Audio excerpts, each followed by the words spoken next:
Salut, c'est Jigsaw.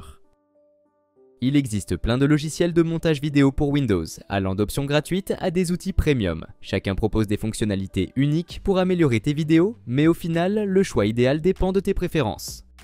Dans cette vidéo, je vais te recommander les 2 meilleurs logiciels de montage vidéo pour PC Windows, en tenant compte de tes besoins et de ton niveau. C'est parti!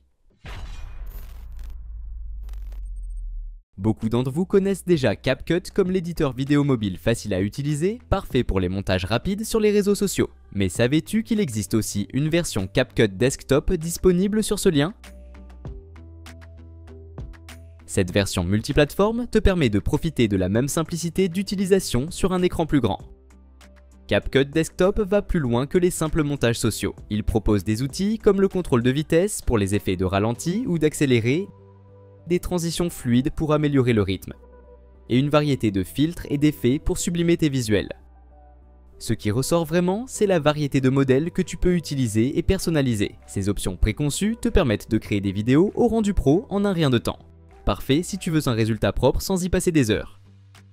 Si tu as besoin de quelque chose de plus puissant pour des projets de montage vidéo de niveau pro, un autre logiciel que tu peux essayer est Blender, une suite totalement gratuite et open source disponible sur ce lien. Bien qu'il ait été conçu à l'origine pour l'animation 3D, le modelage et la sculpture, comme tu peux le voir dans l'interface par défaut, Blender propose aussi une fonction de montage vidéo que tu peux activer. Clique sur le bouton plus dans la barre d'espace de travail et sélectionne les options Video Editing. Grâce à un accès facile aux fichiers de ton ordi via le panneau en haut à gauche, tu peux glisser-déposer des vidéos dans la fenêtre Sequencer pour les monter. Le menu Add offre plein de fonctionnalités comme la création de scènes, le masquage, les effets, les transitions et plus encore.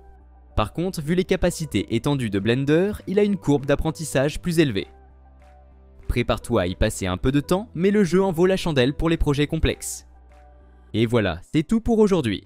Si cette vidéo t'a été utile, n'hésite pas à laisser un pouce bleu et à t'abonner à la chaîne. Si tu as des questions concernant cette vidéo ou si tu veux que je fasse un tutoriel sur un autre sujet, écris-le moi en commentaire. À la prochaine.